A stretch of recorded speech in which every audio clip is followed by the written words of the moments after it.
Hi, I am Dr. Prem, glaucoma consultant at Aravind Eye Hospital, Coimbatore. Today I am going to talk about glaucoma.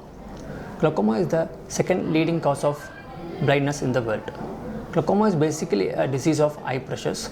Normally, the pressure in the eye varies between 10 to 20 mm of mercury. The pressure in the eye is maintained by fluid which gets secreted in the eye and gets drained out of the eye to get mixed with the blood.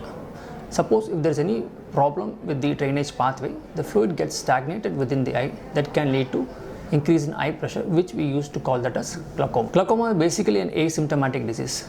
See, in the initial stages of glaucoma, the patient may not be aware of the disease. The reason for that is the initial stages, the field loss, in the sense the central vision of the patient will be normal, whereas the side vision, what we call as a peripheral field of vision, will get slowly lost, which the patient may not be aware of. So by the time when the patient comes with the complaints of defective vision, there would have been advanced damage. That is the reason why we need to have a regular checkup to diagnose glaucoma earlier.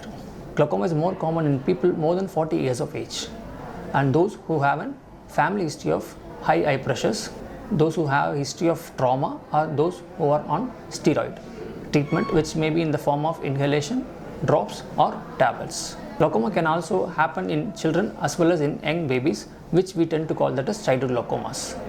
As I told earlier, the pressure in the eye increases, which in turn lead to damage to the optic nerve that can lead to loss of vision.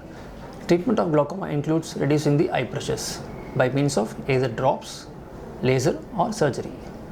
Initially, when the patient is diagnosed with glaucoma, we tend to give drops to reduce the eye pressures. Suppose the eye pressure is not coming down with the drops, then we may go for a laser treatment or for a surgical management. Whatever may be the treatment option, the patient has to be on lifelong follow-up as far as glaucoma is concerned. The main reason is, even though we do surgery for that patient, the surgery may not work for the rest of the patient's life. So they have to come for a regular follow-up to make sure that the pressure is maintained within the normal range and the vision, whatever is there for the patient, will be retained throughout their life. So this sums up the reason for a regular follow-up for patients more than 40 years of age to diagnose glaucoma in its initial stages to prevent permanent loss of vision. Thank you.